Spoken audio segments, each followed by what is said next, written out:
Hello दोस्तों, नमस्कार। स्वागत है आपका हमारे यूट्यूब चैनल देवभूमि स्टडी पॉइंट में। आप सभी कैसे हैं मित्रों? मैं उम्मीद करता हूं आप सभी लोग स्वस्थ होंगे, मस्त होंगे तथा आपकी स्टडी काफ़ी ज़्यादा अच्छी चल रही होगी दोस्तों। साथियों, मैं आज आपके साथ डिस्कस करने वाला हूँ UK PSC UK triple SC परीक्षाओं के लिए हमारा प्रैक्टिस सेट, जिसमें दोस्तों हम लोग देखने वाले हैं हिस्ट्री, ज्योग्राफी, पॉलिटी, इकोनॉमी, साथ ही साथ में दोस्तों कंप्यूटर और साइंस के कुछ महत्वपूर्ण प्रश्न। अब दोस्तों मैं आपके लिए आज भी 50 प्रश्नों की सीरीज लेकर के आ रखा हूँ। इससे पहले भी दोस्तों मैं एक वीडियो आपको इसके ऊपर दे चुका हूँ। वहीं दोस्तों मैंने आप लोगों को Uttarakhand practice set, GK GS practice set, Hindi practice set के ऊपर भी दोस्तों वीडियोस दिए हुए हैं। आप लोग दोस्तों डिस्क्रिप्शन बॉक्स से डायरेक्ट उन वीडियोस को देख सकते हैं, या फिर दोस्तों आप मेरे चैनल में जाकर के प्लेलिस्ट के माध्यम से आसानी से दोस्तों उन सभी वीडियोस को लगा सकते हैं। वहीं दोस्तों अगर आप लोगों को कोई वीडियो और कंटेंट इन्फॉर्मेटिव लगता है तो दोस्तों वीडियो को लाइक करके चैनल को जरूर सब्सक्राइब कर लीजिएगा। प्रारंभ करते हैं दोस्तों। पहला प्रश्न हमारा, भारत की मुख्य भूमि के तटीय भाग की लंबाई कितनी है? तो दोस्तों इसका बिल्कुल राइट आंसर हो जाएगा ऑप्शन ए, 6100 किलोमीटर दोस्तों भारत की मुख्य भूमि के तटीय भाग की लंबाई है। लेकिन दोस्तों ये तो भारत की मुख्य भूमि के तटीय भाग की लंबाई हो गई, लेकिन हम बोलेंगे कि भारत की जितनी भी भूमि है यानी कुल भूमि के तटीय भाग की लंबाई कितनी है, तो दोस्तों उसका आंसर हो जाएगा हमारा 7516.6 किलोमीटर। यानी कि दोस्तों भारत के मुख्य भाग के अलावा अगर हम लोग उसमें अंडमान निकोबार और साथ ही साथ में अगर लक्षद्वीप के भी अगर तटीय भाग को ऐड कर देते हैं तो दोस्तों हमारे यहाँ पहुंच जाएगा 7516.6 किलोमीटर। वहीं दोस्तों भारत की स्थल सीमा की लंबाई कितनी अगर प्रश्न बना तो आपने ध्यान में रखना है कि 15,200 किलोमीटर भारत के स्थलीय सीमा की लंबाई है। अगला प्रश्न दोस्तों हमारा, संयुक्त राष्ट्र संघ यानी कि यूएनओ की स्थापना किस वर्ष हुई थी? तो दोस्तों इसका बिल्कुल राइट आंसर हो जाएगा ऑप्शन बी, वर्ष 1945 में दोस्तों इसकी स्थापना करी गई थी। अगर डेट आपसे पूछी जाती है तो आपने ध्यान में रखना है 24 अक्टूबर 1945 को दोस्तों इसकी स्थापना हुई है। इसका मुख्यालय कहाँ है? तो दोस्तों इसका मुख्यालय न्यूयॉर्क यूएसए में स्थित है। अगला प्रश्न दोस्तों हमारा, समुद्रगुप्त का दरबारी कवि कौन था? तो दोस्तों इसका बिल्कुल राइट आंसर हो जाएगा हमारा ऑप्शन बी, हरिशेन दोस्तों समुद्रगुप्त का दरबारी कवि था। अब दोस्तों आप सभी जानते होंगे कि इलाहाबाद जो स्तंभ शिलालेख है यह समुद्रगुप्त का है। इसको प्रयाग प्रशस्ति के नाम से भी जानते हैं। और इस शिलालेख में दोस्तों हरिशेन के द्वारा रचित 33 पंक्तियों को भी लिखा गया है। 33 पंक्तियां भी इस जो प्रयाग प्रशस्ति लेख है इसमें शामिल हैं। वहीं दोस्तों आपने ध्यान में रखना है जो बाणभट्ट हैं यह राजा हर्षवर्धन के दरबारी कवि थे। चंद बरदाई दोस्तों पृथ्वीराज चौहान के दरबारी कवि थे। और वहीं दोस्तों भवभूति कन्नौज के राजा यशोवर्मन के दरबारी कवि थे। अगला प्रश्न दोस्तों हमारा, निम्न में से किस शासक ने जीतल नामक तांबे के सिक्के जारी किए थे? तो दोस्तों इसका बिल्कुल राइट आंसर हो जाएगा हमारा ऑप्शन बी, इल्तुतमिश ने दोस्तों जीतल नामक तांबे के सिक्के जारी किए थे। अब दोस्तों आपने इल्तुतमिश से ध्यान में रखना है कि इसे गुलामों का गुलाम भी कहा जाता है। अगला प्रश्न दोस्तों हमारा, हमारे देश के उपभोक्ता संरक्षण अधिनियम 2019 के अंतर्गत निम्न में से कौन सा अधिकार शामिल नहीं है? अब दोस्तों इन 4 अधिकारों में से कौन सा अधिकार शामिल नहीं है आप लोगों ने बताना है। तो दोस्तों इसका बिल्कुल राइट आंसर हो जाएगा हमारा ऑप्शन सी, स्वस्थ पर्यावरण का अधिकार दोस्तों हमारे उपभोक्ता संरक्षण अधिनियम 2019 के अंतर्गत यह अधिकार शामिल नहीं है। अब दोस्तों बात करी जाए इस अधिनियम की तो यह लागू कब हुआ था? तो दोस्तों यह लागू 24 दिसंबर 1986 को यह लागू हुआ था। आपने इसे भी ध्यान में रखना है। अगला प्रश्न दोस्तों हमारा, मंत्रिपरिषद राज्यों की विधानसभा के सदस्यों की कुल संख्या के कितने प्रतिशत से अधिक नहीं होगी? यानी कि दोस्तों आपने बताना है कि जो मंत्रिपरिषद होगी वो राज्यों की विधानसभा सदस्यों की कुल संख्या के कितने प्रतिशत से अधिक नहीं होनी चाहिए? तो दोस्तों इसका बिल्कुल राइट आंसर हो जाएगा हमारा ऑप्शन ए, 15% से दोस्तों यह अधिक नहीं होना चाहिए। अब देखिए दोस्तों आपने ध्यान में क्या रखना है कि राज्यों की जो जनसंख्या होती है ना, जनसंख्या के आकार के आधार पर ही एक विधानसभा के अधिकतम सदस्य 500 और न्यूनतम सदस्य 60 निर्धारित किए जाते हैं। अगला प्रश्न दोस्तों हमारा, पृथ्वी की सतह के सबसे निकटतम परत है जिसमें सभी मौसम संबंधी घटनाएं घटित होती हैं। अब दोस्तों पृथ्वी की सतह की सबसे निकटतम परत ऐसी कौन सी है जिसमें दोस्तों सभी मौसम संबंधी घटनाएं घटित होती हैं? तो दोस्तों इसका बिल्कुल राइट आंसर हो जाएगा ऑप्शन ए, क्षोभ मंडल दोस्तों वह निकटतम पृथ्वी की सतह के ऊपर वाली परत है जिस पर दोस्तों हमारी सभी मौसम संबंधी घटनाएं घटित होती हैं। वहीं दोस्तों वायुयान उड़ाने की आदर्श दशा किस में पाई जाती है प्रश्न बनता है। तो दोस्तों समताप मंडल में वायुयान उड़ाने की आदर्श दशा पाई जाती है। अगला प्रश्न दोस्तों हमारा, 90 डिग्री पूर्वी देशांतर पर स्थित थिम्पू भूटान का स्थानीय समय क्या है जबकि ग्रीनविच 0 डिग्री पर दोपहर के 12 बजे हैं? अब दोस्तों आप सभी जानते होंगे ग्रीनविच मीन टाइम को पूरे विश्व का टाइम माना गया है।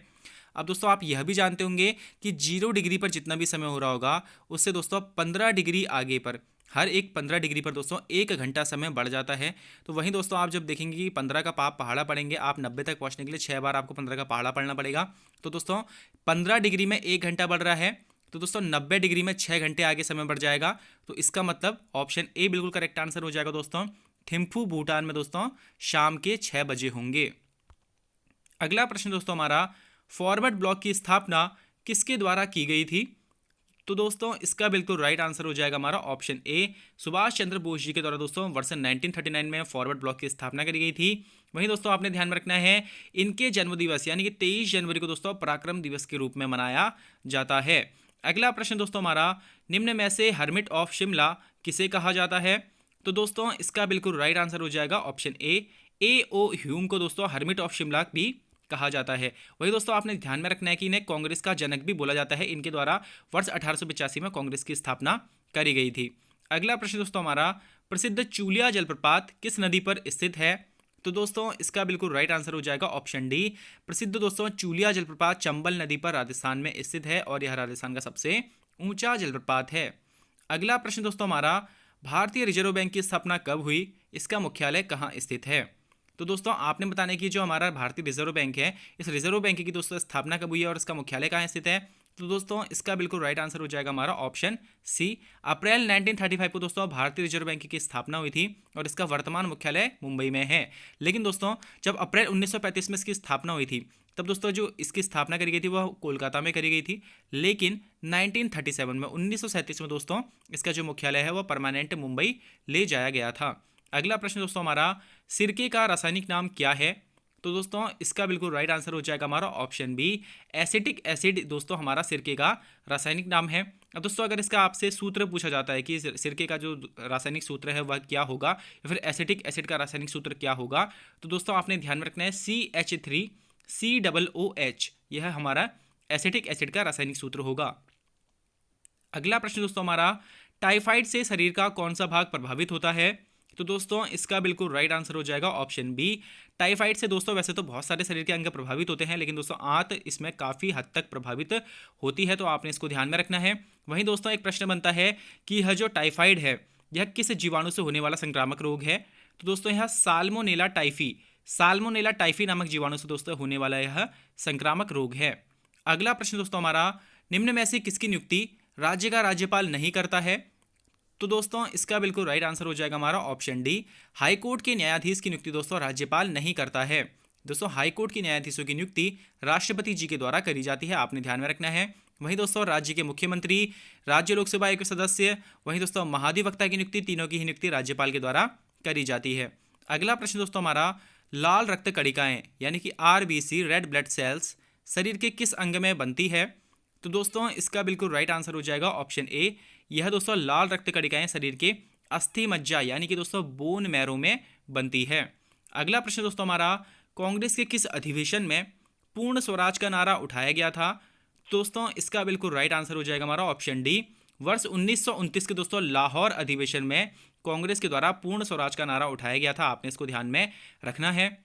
वहीं दोस्तों अगर आपसे पूछा जाए कि इस अधिवेशन की अध्यक्षता किसके द्वारा करी गई थी, तो दोस्तों इस अधिवेशन की अध्यक्षता जवाहरलाल नेहरू जी के द्वारा करी गई थी। अगला प्रश्न दोस्तों हमारा, किस कानून को बिना अपील, बिना वकील तथा बिना दलील का कानून कहा गया था? तो दोस्तों इसका बिल्कुल राइट आंसर हो जाएगा ऑप्शन सी, रॉलेट एक्ट को दोस्तों बिना अपील, बिना वकील, बिना दलील का कानून कहा गया था, क्योंकि दोस्तों इसके तहत किसी भी व्यक्ति पर संदेह होने पर उसे दोस्तों गिरफ्तार किया जा सकता था, तो इसीलिए दोस्तों इसको बिना अपील, बिना वकील, बिना दलील का कानून कहा गया था। अगला प्रश्न दोस्तों हमारा, डिजिटल इंडिया कार्यक्रम की शुरुआत कब से हुई थी?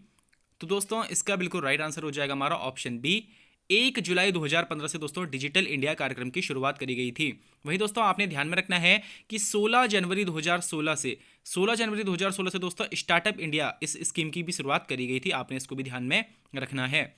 अगला प्रश्न दोस्तों हमारा, रेल बजट को आम बजट से अलग किस वर्ष किया गया था? अब दोस्तों आप सभी जानते होंगे कि आकवर्थ कमेटी की सिफारिश के आधार पर रेल बजट को दोस्तों आम बजट से वर्ष 1924 में अलग कर दिया गया था, लेकिन दोस्तों वर्ष 2017 में इस रेल बजट को फिर से आम बजट में ही शामिल कर दिया गया है। अगला प्रश्न दोस्तों हमारा, भारतीय अंतरिक्ष अनुसंधान संस्थान यानी कि दोस्तों इसरो की स्थापना कब हुई थी, आप लोगों ने बताना है। तो दोस्तों इसका बिल्कुल राइट आंसर हो जाएगा ऑप्शन सी, 15 अगस्त 1969 को दोस्तों भारतीय अंतरिक्ष अनुसंधान संस्थान यानी कि इंडियन स्पेस रिसर्च ऑर्गेनाइजेशन की स्थापना करी गई थी। अब दोस्तों इसके पहले अध्यक्ष कौन थे? तो दोस्तों विक्रम साराभाई इसके पहले अध्यक्ष थे। वर्तमान अध्यक्ष कौन है दोस्तों इनके? तो एस सोमनाथ इसमें इसके वर्तमान अध्यक्ष हैं। दोस्तों आप सभी जानते होंगे अभी चंद्रयान और आदित्य L1 ये 2 मिशन हमारे अभी दोस्तों अभी लॉन्च करे गए थे और इसमें हमें चंद्रयान में सफलता में मिली थी। दोस्तों मैंने इसके ऊपर एक प्रॉपर वीडियो बनाया हुआ है क्योंकि आपके एग्जाम में दोस्तों यहाँ से प्रश्न आने के चांसेस ज़्यादा हैं। उस वीडियो का लिंक दोस्तों मैं डिस्क्रिप्शन बॉक्स में शेयर कर दूंगा, आप लोग वहाँ जाकर के उस वीडियो को चेक कर सकते हैं। मैंने दोस्तों उसमें इसके सभी महत्वपूर्ण प्रश्नों को इंक्लूड किया हुआ है। अगला प्रश्न दोस्तों हमारा, कोशिका अध्ययन के विज्ञान को क्या कहा जाता है? तो दोस्तों इसका बिल्कुल राइट आंसर हो जाएगा हमारा ऑप्शन सी, साइटोलॉजी दोस्तों कोशिका अध्ययन के विज्ञान को कहा जाता है। वहीं दोस्तों अगर आपसे पूछा जाए कि जंतुओं के वैज्ञानिक अध्ययन को क्या बोला जाता है, तो दोस्तों जंतुओं के वैज्ञानिक अध्ययन को जूलॉजी, और वहीं दोस्तों पृथ्वी से संबंधित ज्ञान को जियोलॉजी बोला जाता है, और वहीं दोस्तों अंतरिक्ष के अध्ययन को कॉस्मोलॉजी कहा जाता है। आपने सभी को ध्यान में रखना है। अगला प्रश्न दोस्तों हमारा, भारत रत्न से सम्मानित प्रथम महिला कौन थी? तो दोस्तों इसका बिल्कुल राइट आंसर हो जाएगा ऑप्शन ए, इंदिरा गांधी दोस्तों भारत रत्न से सम्मानित होने वाली प्रथम महिला थी और इन्हें यह सम्मान दोस्तों वर्ष 1971 वर्ष 1971 में दिया गया था। वहीं दोस्तों एक प्रश्न बनता है कि नोबेल शांति पुरस्कार, नोबेल पुरस्कार से दोस्तों सम्मानित होने वाली प्रथम भारतीय महिला कौन थी? तो दोस्तों मदर टेरेसा नोबेल शांति पुरस्कार से सम्मानित होने वाली प्रथम महिला थी और 1979 में इन्हें यह पुरस्कार दिया गया था। अगला प्रश्न दोस्तों हमारा, विश्व व्यापार संगठन की स्थापना कब हुई थी? यानी कि दोस्तों वर्ल्ड ट्रेड ऑर्गेनाइजेशन की स्थापना किस वर्ष हुई थी, आप लोगों ने बताना है। तो दोस्तों इसका बिल्कुल राइट आंसर हो जाएगा ऑप्शन ए, 1 जनवरी 1995 को दोस्तों विश्व व्यापार संगठन की स्थापना करी गई थी। और दोस्तों इसका मुख्यालय क्या, अगर आपसे पूछा जाए तो आपने ध्यान में रखना है कि जेनेवा स्विट्जरलैंड में इसका मुख्यालय स्थित है। अगला प्रश्न दोस्तों हमारा, प्रथम पंचवर्षीय योजना किस मॉडल पर आधारित थी? तो दोस्तों इसका बिल्कुल राइट आंसर हो जाएगा ऑप्शन ए, प्रथम पंचवर्षीय योजना दोस्तों हेरोड डोमर मॉडल पर आधारित थी। वहीं दोस्तों आपने ध्यान में रखना है कि द्वितीय पंचवर्षीय योजना पीसी महालनोबिस इस मॉडल पर आधारित थी। अगला प्रश्न दोस्तों हमारा, विश्व का सर्वाधिक ऊंचाई पर स्थित बाघ रिजर्व कौन सा है? तो दोस्तों इसका बिल्कुल राइट आंसर हो जाएगा option C, Namdapha tiger reserve दोस्तों विश्व का सर्वाधिक ऊंचाई पर स्थित बाघ रिजर्व है। वही दोस्तों प्रश्न बनता है कि भारत का सबसे छोटा बाघ रिजर्व कौन सा है? तो दोस्तों बोर टाइगर रिजर्व भारत का सबसे छोटा टाइगर रिजर्व है। अगला प्रश्न दोस्तों हमारा, लोनार झील किस राज्य में स्थित है? तो दोस्तों इसका बिल्कुल राइट आंसर हो जाएगा ऑप्शन ए, लोनार झील दोस्तों महाराष्ट्र में स्थित है। वर्ष 2020 में दोस्तों इस झील ने अपने पानी का रंग जो है वो गुलाबी कर लिया था और वैज्ञानिकों के द्वारा बोला गया दोस्तों कि यह साइनोबैक्टीरिया के कारण हुआ है। अगला प्रश्न दोस्तों हमारा, शारदा एक्ट किस गवर्नर जनरल के काल में लाया गया था? तो दोस्तों इसका बिल्कुल राइट आंसर हो जाएगा ऑप्शन बी, लॉर्ड इरविन के काल में दोस्तों शारदा एक्ट लाया गया था। आपने इसको भी ध्यान में रखना है। और दोस्तों यह एक्ट पारित कब किया गया था? तो वर्ष 1929 में दोस्तों यह एक्ट पारित किया गया था और इसे दोस्तों बाल विवाह निरोध अधिनियम भी कहा जाता था। इसके अनुसार क्या था दोस्तों कि लड़कियों की जो विवाह की उम्र थी वह 14 वर्ष और लड़कों की 18 वर्ष निर्धारित करी गई थी। अगला प्रश्न दोस्तों हमारा, गुप्त वंश के संस्थापक निम्न में से कौन थे? तो दोस्तों इसका बिल्कुल राइट आंसर हो जाएगा हमारा ऑप्शन ए, श्रीगुप्त दोस्तों गुप्त वंश के संस्थापक थे। वहीं दोस्तों प्रश्न बनता है कि मौर्य वंश के संस्थापक कौन थे? तो दोस्तों चंद्रगुप्त मौर्य वंश के संस्थापक थे।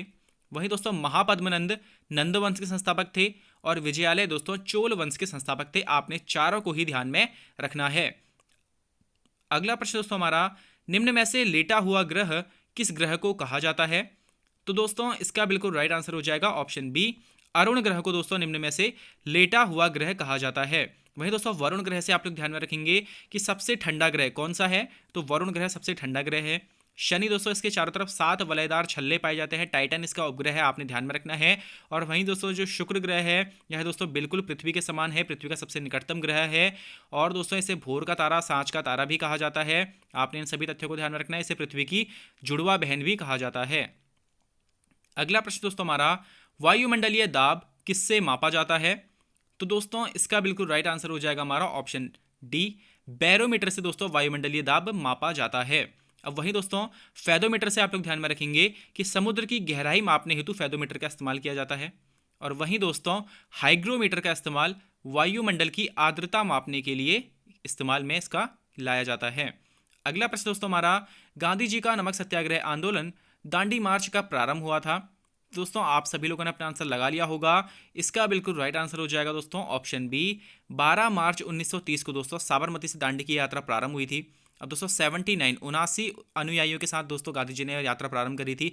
241 मील की दूरी दोस्तों कुल इन्होंने 24 दिनों में पूरी करी थी और 6 अप्रैल 1930 को यह दांडी में पहुंचे थे। अगला प्रश्न दोस्तों हमारा, संविधान सभा में प्रारूप समिति में सदस्यों की संख्या कितनी थी। अब दोस्तों संविधान सभा की प्रारूप समिति में सदस्यों की संख्या कितनी थी आप लोगों ने बताना है। तो दोस्तों इसका बिल्कुल राइट आंसर हो जाएगा ऑप्शन बी। संविधान सभा में दोस्तों प्रारूप समिति में सदस्यों की कुल संख्या 7 थी, आपने ध्यान में रखना है। वहीं दोस्तों इस प्रारूप समिति का गठन कब किया गया था। तो दोस्तों 29 अगस्त 1947 को दोस्तों इस समिति का अध्यक्ष किया गया था। इस समिति का दोस्तों गठन किया गया था। और दोस्तों इसकी अध्यक्षता किसके द्वारा करी गई थी। तो दोस्तों BR अम्बेडकर जी के द्वारा संविधान सभा की प्रारूप समिति की अध्यक्षता करी गई थी। अगला प्रश्न दोस्तों हमारा, माई एक्सपेरिमेंट विद ट्रूथ नामक पुस्तक के लेखक कौन है। तो दोस्तों इसका बिल्कुल राइट आंसर हो जाएगा ऑप्शन डी। महात्मा गांधी दोस्तों माई एक्सपेरिमेंट विद ट्रूथ नामक पुस्तक के लेखक हैं। यानी कि दोस्तों इसको हिंदी में भी इन्होंने लिखा था, गुजराती भाषा में लिखा था, सत्य के मेरे प्रयोग करके, और यह गांधी जी की आत्मकथा है। अगला प्रश्न दोस्तों हमारा, किस पंचवर्षीय योजना के दौरान आपातकाल लगाया गया था, नए चुनाव हुए थे और जनता पार्टी चुनी गई थी।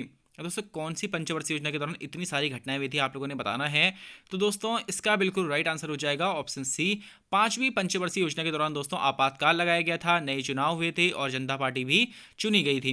दोस्तों 5वीं पंचवर्षीय योजना कब से कब तक चली थी। तो दोस्तों 1974 से 1978 तक यह 5वीं पंचवर्षीय योजना चली थी। अगला प्रश्न दोस्तों हमारा, भारत में पहली जनगणना किसके समय में कराई गई थी। तो दोस्तों इसका बिल्कुल राइट आंसर हो जाएगा ऑप्शन सी। वर्ष 1872 में दोस्तों लॉर्ड मेयो के समय में भारत में पहली बार जनगणना कराई गई थी। वहीं दोस्तों अगर आपसे पूछा जाए कि रेगुलर जनगणना यानी कि दोस्तों नियमित दशकीय जनगणना कब से प्रारंभ हुई है। तो दोस्तों नियमित दशकीय जनगणना वर्ष 1881 से लॉर्ड रिपन के कार्यकाल से प्रारंभ हुई है। अगला प्रश्न दोस्तों हमारा, निम्न में से कौन सा ग्रह सूर्य के चारों ओर एक चक्कर के लिए अधिकतम समय लेता है। तो दोस्तों इसका बिल्कुल राइट आंसर हो जाएगा ऑप्शन बी। बृहस्पति ग्रह दोस्तों सूर्य के चारों ओर एक चक्कर के लिए अधिकतम समय लेता है। और दोस्तों इसकी जो समय लेने का समय है वह है 11.86 वर्ष। तो दोस्तों 11.86 वर्ष दोस्तों इसको सूर्य का एक चक्कर लगाने में लग जाते हैं। जैसे दोस्तों हमारी पृथ्वी को 365 दिन लगते हैं सूर्य का एक पूरा चक्कर लगाने में, वैसे ही दोस्तों बृहस्पति को 11.86 वर्ष का समय लग जाता है। अगला प्रश्न दोस्तों हमारा, उच्च न्यायालय के न्यायाधीशों की सेवानिवृत्त होने की आयु कितनी होती है। यानी कि दोस्तों हाई कोर्ट के जितने भी न्यायाधीश होते हैं इनकी सेवानिवृत्त यानी कि दोस्तों रिटायर होने की जो आयु होती है वह कितनी होती है। तो दोस्तों इसका बिल्कुल राइट आंसर हो जाएगा ऑप्शन ए।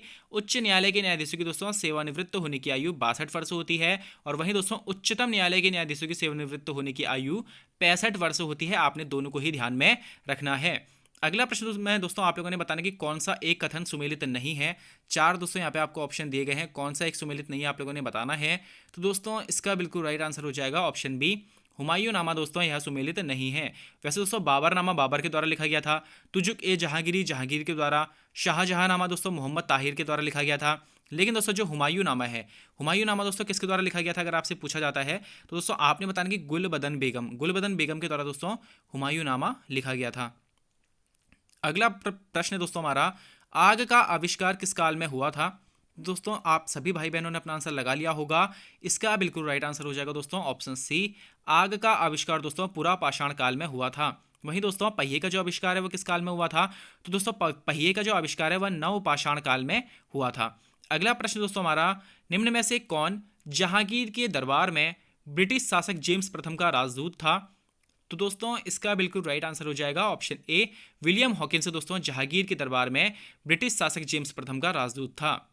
अगला प्रश्न दोस्तों हमारा, वर्ष 1942 में कांग्रेस के मुंबई अधिवेशन में किसके द्वारा भारत छोड़ो प्रस्ताव प्रस्तावित किया गया था। तो दोस्तों आप सभी जानते होंगे वर्ष 1942 में कांग्रेस के मुंबई अधिवेशन की अध्यक्षता किसके द्वारा करी गई थी। तो दोस्तों अबुल कलाम आजाद जी के द्वारा इसकी अध्यक्षता करी गई थी। और दोस्तों इस अधिवेशन में भारत छोड़ो प्रस्ताव जवाहरलाल नेहरू जी के द्वारा पेश किया गया था, उसको प्रस्तावित किया गया था। और दोस्तों 7 अगस्त को यह घटना हुई थी। 8 अगस्त से दोस्तों जो भारत छोड़ो आंदोलन है यह मुंबई से प्रारंभ हो गया था और 9 अगस्त को दोस्तों अंग्रेजों के द्वारा ऑपरेशन जीरो और लागू कर दिया गया था। अगला प्रश्न दोस्तों हमारा, मौर्य काल में सीता से तात्पर्य क्या था। तो दोस्तों मौर्य काल में सीता से तात्पर्य था राजकीय भूमि से प्राप्त आय। ऑप्शन सी इसका बिल्कुल करेक्ट आंसर हो जाएगा। अगला प्रश्न दोस्तों हमारा, संविधान के किस अनुच्छेद में कहा गया है कि संघ की राजभाषा हिंदी और लिपि देवनागरी होगी। तो दोस्तों इस आर्टिकल को आप लोगों ने अच्छे से ध्यान में रखना है, कई ज़्यादा बार दोस्तों हमारी परीक्षा में प्रश्न पूछा जाता है। तो दोस्तों इसका बिल्कुल राइट आंसर हो जाएगा ऑप्शन ए, आर्टिकल 343। आर्टिकल 343 के तहत दोस्तों यह कहा गया है कि हमारे संघ की राजभाषा हिंदी और लिपि देवनागरी होगी। वहीं दोस्तों आपने आर्टिकल 351 भी ध्यान में रखना है कि इसमें हिंदी के विकास के लिए निर्देश दिए गए हैं। अगला प्रश्न दोस्तों हमारा, औद्योगिकरण से उत्पन्न कौन सी समस्या है? दुर्घटना में वृद्धि, बेरोजगारी, मजदूर समस्याएं या फिर ये सभी? तो दोस्तों इसका बिल्कुल राइट आंसर हो जाएगा ऑप्शन डी, औद्योगिकरण से दोस्तों यह सभी समस्याएं उत्पन्न होती हैं। अब दोस्तों औद्योगिकरण में क्या होगा, मशीन काफ़ी ज़्यादा आ जाएंगी। अब मशीन आएगी तो दोस्तों बेरोजगारी बढ़ेगी, दुर्घटना में वृद्धि हो जाएगी और इससे मजदूर समस्या भी उत्पन्न हो जाएगी। तो दोस्तों औद्योगिकरण से यह तीनों समस्या उत्पन्न हो सकती हैं। अगला प्रश्न दोस्तों हमारा, भारत का प्रधानमंत्री बनने के लिए न्यूनतम आयु कितनी होनी चाहिए? तो दोस्तों आप सभी जानते होंगे अगर कोई व्यक्ति लोकसभा का चुनाव लड़ने के लिए एलिजिबल है तो वह भारत का प्रधानमंत्री बन सकता है। तो दोस्तों लोकसभा का जो सदस्य बनने की न्यूनतम आयु है वह है 25 वर्ष। आपने ध्यान में रखना है दोस्तों, लोकसभा का सदस्य बनने के लिए, विधानसभा का सदस्य बनने के लिए और प्रधानमंत्री बनने के लिए दोस्तों 25 वर्ष की उम्र होना, न्यूनतम उम्र होना जरूरी है। वहीं दोस्तों राष्ट्रपति बनने के लिए 35 वर्ष होना आवश्यक है और वहीं दोस्तों राज्यसभा का सदस्य बनने के लिए 30 वर्ष की आयु होना आवश्यक है। अगला प्रश्न दोस्तों हमारा, श्वेतांबर और दिगंबर किस धर्म से संबंधित हैं? तो दोस्तों इसका बिल्कुल राइट आंसर हो जाएगा ऑप्शन बी, श्वेतांबर और दिगंबर दोस्तों जैन धर्म से संबंधित हैं। वहीं दोस्तों प्रश्न बनता है कि श्वेतांबर वाले कौन कैसे वस्त्र धारण करते थे? तो दोस्तों श्वेत वस्त्र धारण करते थे और वहीं दोस्तों दिगंबर जो थे वह नग्नावस्था में रहते थे। अगला प्रश्न दोस्तों हमारा, कोशिका शब्द का प्रयोग सर्वप्रथम किसने किया था? तो दोस्तों इसका बिल्कुल राइट आंसर हो जाएगा ऑप्शन ए, रॉबर्ट हुक के द्वारा दोस्तों सर्वप्रथम कोशिका शब्द का प्रयोग किया गया था और दोस्तों कोशिका की खोज भी इन्हीं के द्वारा करी गई थी। आपने इसको भी ध्यान में रखना है। अब दोस्तों इनके द्वारा कोशिका की खोज किस वर्ष से करी गई है अगर आपसे पूछा जाए तो 1665 में दोस्तों रॉबर्ट हुक ने कोशिका की खोज करी थी। अगला प्रश्न दोस्तों हमारा, दादा भाई नवरोजी द्वारा लिखित प्रसिद्ध पुस्तक का शीर्षक क्या है? तो दोस्तों दादा भाई नौरोजी के द्वारा धन निष्कासन का सिद्धांत दिया गया था और उनके द्वारा एक पुस्तक लिखी गई थी, poverty and un British rule in India. काफ़ी महत्वपूर्ण दोस्तों यह पुस्तक है, काफ़ी ज़्यादा बार दोस्तों इसे हमारी परीक्षा में प्रश्न बने हैं, आपने इसे भली भांति ध्यान में रखना है। वहीं दोस्तों आपने ध्यान में रखना है कि इकोनॉमिक हिस्ट्री ऑफ इंडिया यह पुस्तक किसकी है? तो दोस्तों यह पुस्तक रमेश चंद्र दत्त जी की है और वहीं दोस्तों Discovery of India Jawaharlal Nehru ji की पुस्तक है। और दोस्तों आज का हमारा अंतिम प्रश्न है, निम्न में से किस एक समूह में केवल आउटपुट डिवाइस हैं? अब दोस्तों इन चार समूह में से ऐसा है कि किसी में इनपुट ही डिवाइस है, किसी में इनपुट और आउटपुट दोनों हैं, लेकिन दोस्तों आपने ऐसा समूह पकड़ना है जिसमें केवल और केवल आउटपुट ही डिवाइस हैं। तो दोस्तों इसका बिल्कुल राइट आंसर हो जाएगा ऑप्शन डी, प्लॉटर, प्रिंटर और मॉनिटर। दोस्तों यह तीनों ही हमारे आउटपुट डिवाइस के अंतर्गत आते हैं।